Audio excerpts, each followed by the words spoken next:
In this lecture, we'll discuss how linear optimization is used to design radiation therapy treatments for cancer patients. Cancer is the second leading cause of death in the United States, second only to heart disease. There were an estimated 570,000 deaths in 2013 due to cancer. Additionally, over 1.6 million new cases of cancer will be diagnosed in the United States in 2013. These trends are also seen throughout the world. Worldwide, cancer is a leading cause of death, with 8.2 million deaths in 2012. Cancer can be treated using radiation therapy, where beams of high-energy photons are fired into the patient to kill cancerous cells. This is a very common form of treatment for many types of cancers, and in the United States, about half of all cancer patients undergo some form of radiation therapy. Radiation therapy has a history going back to the late 1800s. X-rays were discovered by Wilhelm Röntgen in 1895, who was later awarded the first Nobel Prize in physics. Shortly after the discovery, X-rays started being used to treat skin cancers. This image shows an X-ray of Röntgen's wife's hand. You can see the bones in her hand as well as her running ring on her finger. A few years later, in 1898, radium was discovered by Marie and Pierre Curie. They won the Nobel Prize for this discovery in 1911. Radium started being used to treat cancer as well as other diseases. Later in the 1900s, the first radiation delivery machines, called linear accelerators, were developed. Then computed tomography, or CT scans, were invented in 1971. These discoveries led to the invention of intensity modulated radiation therapy, or IMRT, in the early 1980s.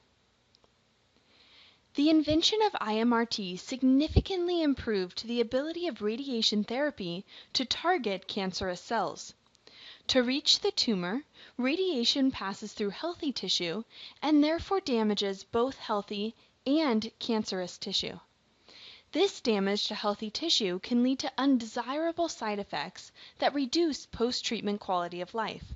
For example, blistering and burning of skin can occur because of the damage to healthy skin cells.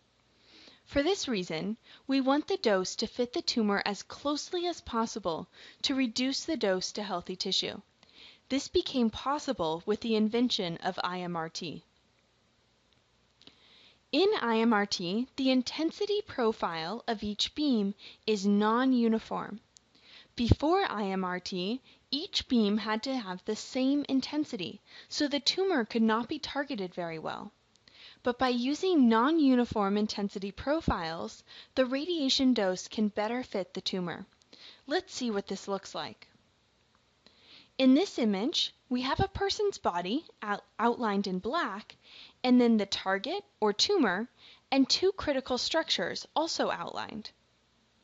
We would like to maximize the radiation to the target while minimizing the dose to healthy tissue, and especially to the critical structures. Using traditional radiation therapy, each of the three beams has the same intensity throughout the beam. So to deliver enough radiation to the tumor, we also have to deliver a significant amount of radiation to the critical structures and to other healthy tissue. But by using IMRT, we can change the intensity throughout each beam to make it non-uniform. Some pieces of the beam will have a higher intensity than others. This allows us to deliver the necessary amount of radiation to the tumor while minimizing the total radiation to healthy tissue, and thus the critical structures get significantly less radiation. Each of the pieces of the beam is referred to as a beamlet. So in IMRT, we decide the intensity of each of the beamlets so that we can target the tumor with radiation while minimizing the radiation to healthy tissue.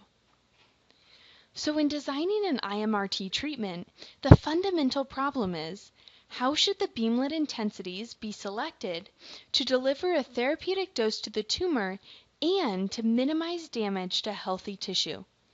This is the problem that we'll address in this lecture using linear optimization.